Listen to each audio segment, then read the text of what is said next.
Um abraço para você em todo o Brasil. Está começando agora o programa mais democrático desse país, o Brasil Esporte, democrático e interativo. Hoje vamos falar muito da Copa do Brasil. Tivemos jogos e gols na partida de ontem e times classificados para a próxima fase. E já o início da terceira fase da Copa do Brasil. Vamos falar da Libertadores. Ontem o Internacional perdeu fora de casa e o Cruzeiro entra em campo hoje à noite. Tudo isso e muito mais com a sua participação através do WhatsApp e SMS. E um show de comentários com o Doni Araújo. Tudo bem, Doni? Tudo bem, André. Como vai você? Tranquilo. Boa tarde aos telespectadores do Brasil Esportes. É um dia movimentado ontem e hoje também, uma quinta-feira aí que tem pelo menos uma partida muito importante que é o jogo do Cruzeiro. Estamos desfalcados hoje da Luciana Vitorino, que ela está com uma suspeita de dengue. Ela está talvez dengosa, mais dengosa do que normal e substituí-la não é fácil, hein, devo dizer. Impressionante em todo o Brasil, né, o tanto de pessoas que estão contraindo a dengue, né? Então a gente faz o apelo para que as pessoas tomem todo o cuidado do mundo, não deixe água parada, porque essa doença é muito perigosa e pode até levar à morte. Perigosa. O Ministério da Saúde, finalmente, inclusive, André, admitiu que está havendo aí uma epidemia de dengue no Brasil, né? Então as pessoas precisam ficar atentas mesmo, porque ela parece que ela é inofensiva, né? Mas não é não, ela é muito perigosa e já tem gente morrendo. Vamos lá, vamos com o primeiro assunto do programa, que é a troca de técnico no Fluminense. Saiu o Ricardo Drubsky e entrou Anderson Moreira. Anderson que nesse ano estava no Santos, no início da temporada, depois passou pelo Atlético Paranaense. E o Ricardo Drubsky, que treinou Fluminense e Vitória da Bahia esse ano. Pois esses dois aí parece que eles são bem movimentadas as vidas deles, né? Porque só nesse ano, nós ainda estamos no 5º mês do ano, e eles já rodaram aí, o Anderson já está no seu 3º clube e o Drubsky demitido do 2º. O Anderson é meio que um sonho de consumo do Fluminense há tempos, né, André? Desde que ele fez aquele mandato tampão enquanto o Fluminense esperava pelo Abel há anos atrás e fez lá uma boa campanha. É um treinador que tem um bom desenvolvimento tático, o time dele joga bem. Às vezes ele tem ainda um tipo daquele treinador meio chato, tem uns probleminhas de relacionamento com a imprensa e às vezes com alguns jogadores, mas o saldo dele até o momento é positivo. Eu acho que a troca é boa para o Fluminense. Nossa produção resgatou aquela imagem ali do Anderson dando entrevista no Fluminense. Ele trabalhou no Fluminense antes do Abel. Exato. Então ele está de volta depois de muito tempo. E o que se comenta bastante no Rio de Janeiro, inclusive um ex-dirigente do Fluminense chegou a colocar no Twitter, uma suspeita de uma preparação que já existiria da volta do Anderson para o Fluminense, pela influência que o Anderson tem com o Fred que tem como empresário o mesmo empresário do Anderson Moreira, o Francis Melo. Com detalhe, o Francis Melo também era empresário do Drubsky. É verdade, André, mas você sabe que, para a gente ficar dentro dessa teoria de conspiração aí, é o mesmo grupo, né? Todos eles empresariados por esse Francis Melo, o Fred, o Anderson e o Drubsky. O fato é que o Anderson é um treinador melhor do que o Drubsky. O Drubsky pode ser um teórico muito bom, escreve muitos livros, mas na prática ele não funciona tão bem quanto o Anderson. Então eu acho que no fundo, no saldo dessa coisa toda, tendo ou não essa preparação, quem vai sair lucrando é o Fluminense, porque o Anderson, nos trabalhos que tem desenvolvido, tem obtido resultados bem melhores do que o Drubsky.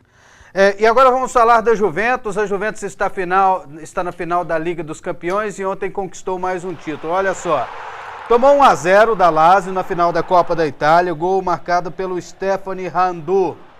E aí depois o Chiellini empatou o jogo, Giorgio Chiellini, que beleza, né? Golaço, hein, rapaz? E na prorrogação, o Matri acabou fazendo o gol da vitória da Juventus, a velha senhora. Conquista mais um título na temporada depois do campeonato italiano, a Copa da Itália. E será que leva a tríplice coroa?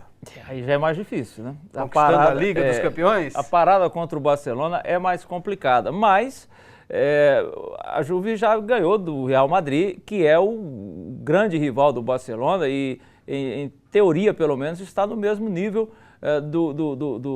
do Barcelona. A Juventus joga bem no estilo italiano, né, André? Aquele estilo muito pegado, aquele jogo amarrado, e isso muitas vezes deu resultado. Mesmo a seleção italiana às vezes jogou assim e não é à toa que ganhou aí várias Copas do Mundo. Eu particularmente acho que o Barcelona é favorito.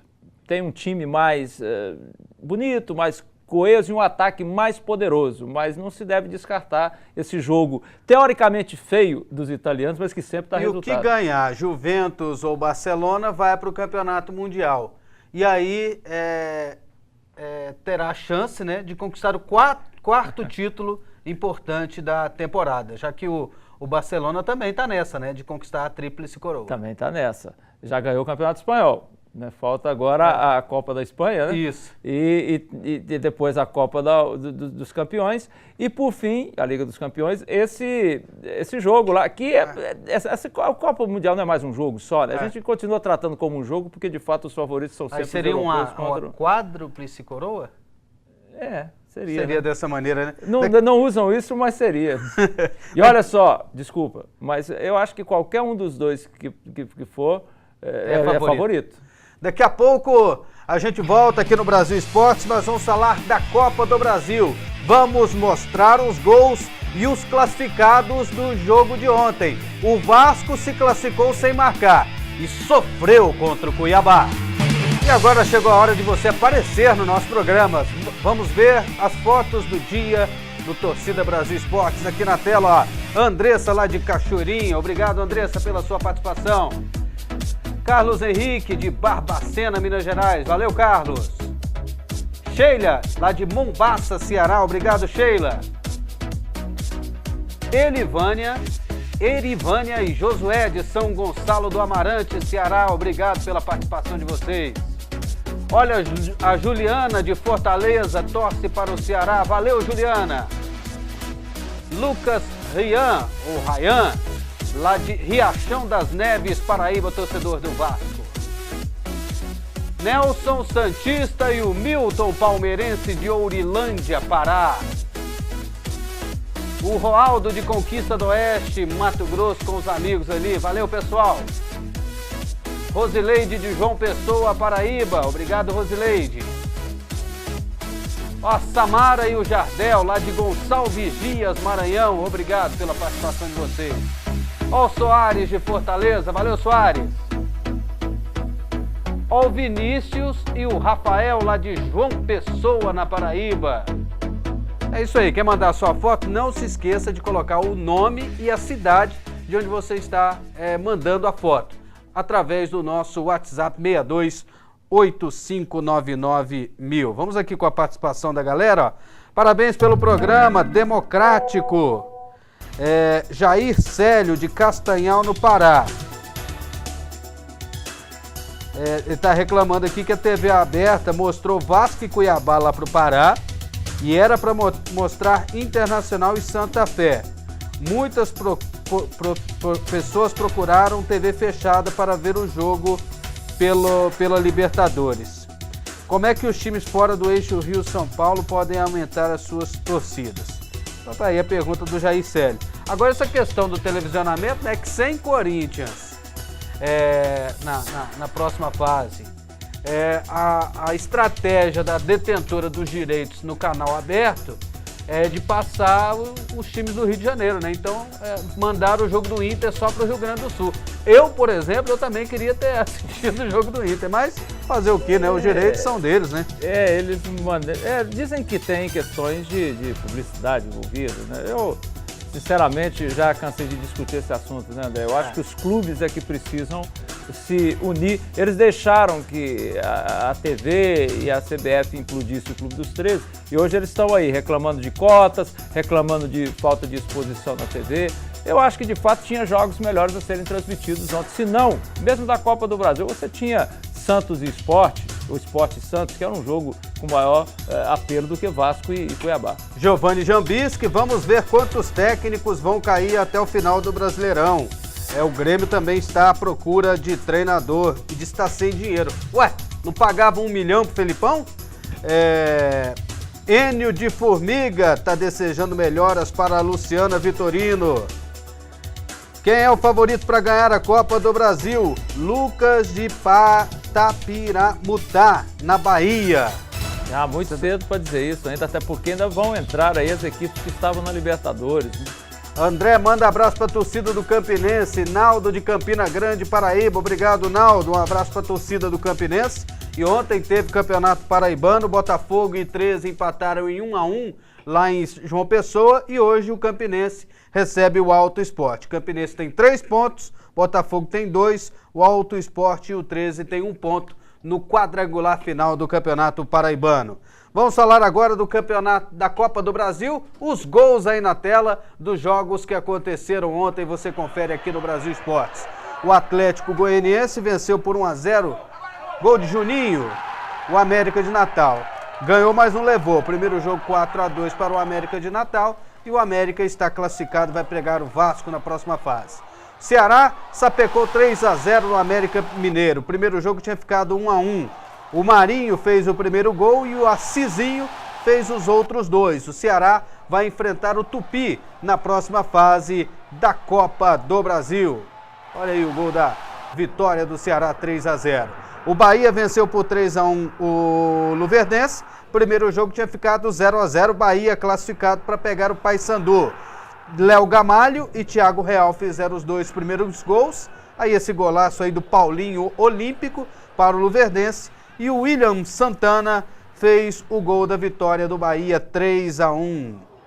O Ituano, jogo de ida da terceira fase, venceu por 2-0 o Goiás. Ronaldo de pênalti e depois o Ronaldo fez o outro gol da vitória do Ituano. Figueirense e Botafogo empataram em 2-2. Figueirense abriu 2-0 com gols de Cleiton e Emerson contra. O Diego Giareta fez o primeiro gol do Botafogo e o Luiz Ricardo acabou empatando a partida. Final Figueirense 2-2 com o Botafogo. E ainda tivemos a vitória do Sport, 2-1 em cima do Santos. Regis fez 1-0. Lucas Lima empatou e o René fez o segundo gol do Sport, vitória por 2-1. Esses os gols de ontem da Copa do Brasil. E o Vasco, Dona Araújo, empatou em 0-0 com o Cuiabá e acabou se classificando para a próxima fase, porque tinha empatado no primeiro jogo com o Cuiabá em 1-1, como fez um gol fora de casa, no critério de desempate, ele acabou se classificando. E o detalhe, no último lance, quase que o Cuiabá marcou. O goleiro Martins Silva fez uma defesa fantástica. Isso depois do Vasco ter perdido pênalti. Teve também. Pênalti, o Vasco perdeu o pênalti e foi vaiado pela torcida. Olha aí o lance aí no último minuto. O Vasco não jogou muito bem, não. Passou, deu para o gasto, mas precisa melhorar. Não apenas na Copa do Brasil, mas também com relação ao Campeonato Brasileiro, né, André? Você vê, o Ceará melhorou. O Ceará parece que vinha aí numa fase, pequena fase meio down, depois de perder o Campeonato Cearense, né? E da conquistou a Copa do Nordeste, mas perdeu o Cearense por Fortaleza e andou meio... Eles estavam assim nessa saudade do Magno Alves, mas o Ceará foi lá e sapecou 3-0. Pois é. 3-0 no América Mineiro, um time que é praticamente do mesmo nível, que é da Série B também do Campeonato Brasileiro. Que vitória do Ceará, hein? Eu acho que as coisas voltaram a entrar nos trilhos lá no Ceará, se é que tinham saído um pouquinho aí nesse início de Campeonato Brasileiro da Série B. Olha aí, a gente se vê os gols do Ceará nessa vitória aí por 3-0 em cima do América Mineiro. O América é um time forte também. O Ceará foi bem, uma grande vitória. É isso aí. E depois do intervalo a gente volta para falar de Libertadores da América. A frustrante derrota do Internacional no último minuto para o Santa Fé. Gente, não deu para o Internacional no jogo de ontem, mas só foi a primeira partida, vai ter o jogo de volta. Olha só, os 46 minutos do segundo tempo, acabou tomando o gol. De vermelho jogou o Santa Fé como mandante, ele também é vermelho assim como o Inter. Só que vermelho no jogo de volta vai ser o Inter lá no Beira-Rio. O Inter usou uma camisa... Olha aí o gol que tiraram do Nilmar. O Inter jogou com uma camisa que há muito tempo eu não via, mas que ele usa há tempos. Uma com uma faixa ali meio parecendo com o River e com o Vasco. Olha, mas eu acho que isso aí, André, é uma situação bem reversível no Beira-Rio. Acho que o Inter não precisa se preocupar muito com isso, não. O jogo foi duro, mas foi um jogo muito de meio campo. Eu acho que o Inter tem condições de inverter esse resultado jogando em casa. Falta um pouco mais de agressividade ao Inter, mas talvez tenha jogado com o regulamento debaixo dos braços, esperando, evidentemente, o jogo de casa seja mais fácil. E agora vamos falar do Cruzeiro, que joga hoje contra o River Plate, lá na Argentina, jogo de ida. Polêmico o River Plate, né? Que foi vítima daquele jogo com o Boca Juniors e acabou se classificando. O Boca que é polêmico. Né? O Boca que é polêmico, o Boca né? que está criando caso com os outros. Então, hoje tem River Plate contra o Cruzeiro e o Bruno Rodrigo falou sobre esse compromisso. Independente de jogar defensivamente ou ofensivamente, acho que a gente tem que se preocupar em fazer um bom jogo, entrar forte, determinado, que a gente tem que fazer um bom jogo aqui. Sem dúvida a torcida empurra muito a equipe adversária, então a gente tem que se preocupar em fazer nosso papel forte, tanto defensivamente quanto ofensivamente, para sair daqui com um bom resultado. E o Cruzeiro já jogou 12 vezes contra o River Plate e ganhou 9. Isso é inclusive a reedição da final da Taça Libertadores de 1976, né, em que o Cruzeiro ganhou. E que o Cruzeiro ganhou. O Cruzeiro ganhou, acho que foi a primeira Libertadores que o Cruzeiro ganhou. Eu acho o seguinte, André, de um ponto de vista meramente teórico, talvez seja mais fácil, entre aspas, ou mais confortável para o Cruzeiro o River como adversário do que o Boca, exatamente por conta dessas coisas que o Boca tem como tradição. O estádio do Boca é problemático, sempre foi, e parece que os torcedores argentinos ainda não perceberam que a gente vive em outros tempos, né? E lá o Monumental de Núñez é um estádio mais moderno, com mais espaço, então eu acredito que o Cruzeiro vai ter um pouco mais de tranquilidade para jogar, embora o Bruno não esteja errado. A torcida pressiona sim e empurra o time do River. E o time do River também é um pouquinho, eu acho, um pouquinho menos técnico do que o time do Boca. Embora os dois estejam, no meu ponto de vista, no nível abaixo do que os times brasileiros. Eu acho que, por confronto como todo, o Cruzeiro é favorito. E o Cruzeiro é o time brasileiro que mais enfrentou times argentinos. 30 confrontos, 12 vitórias e 12 derrotas. Olha, dessas 12 vitórias são 9 contra o River Plate. Então tá bem.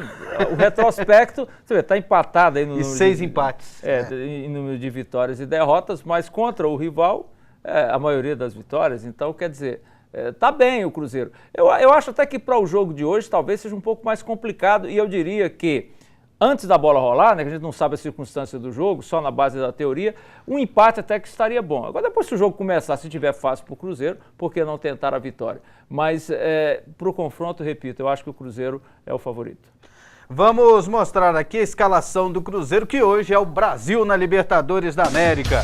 Olha só, o Fábio é o goleiro, Mike, Manuel, Rodrigo e o Mena na esquerda, meio campo com Williams, Henrique, De Arrascaeta, Marquinhos, e aí no ataque o William ao lado do Leandro Damião. Técnico Marcelo Oliveira, que terá a torcida de Levir Coupe. Levir Coupe declarou ontem, técnico do Atlético Mineiro, que vai torcer pelo colega dele, o Marcelo Oliveira. Muito bem, parabéns para o Levir, deveria ser assim mesmo. É um rival na hora que estiver jogando, mas é um colega de profissão e faz bem ele torcer pelo colega.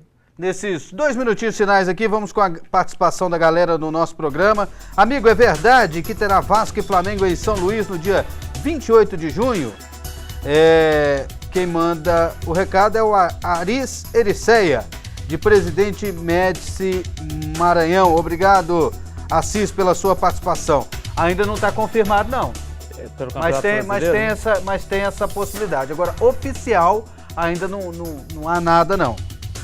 E isso vai acontecer muito nesse Campeonato Brasileiro. E eu não gosto disso, viu, André? Eu acho que desvirtua a tabela do campeonato, facilita para o visitante, porque o da casa não vai jogar em casa. No caso aí, você pode até dizer que os dois estarão jogando fora, mas eu não gosto disso não. Eu sou mais tradicionalista nesse sentido aí. Eu sei que os clubes fazem isso porque tentam faturar uma grana certa, para a televisão é até melhor, que transmite o jogo para o local de origem dos clubes, mas eu particularmente não gosto.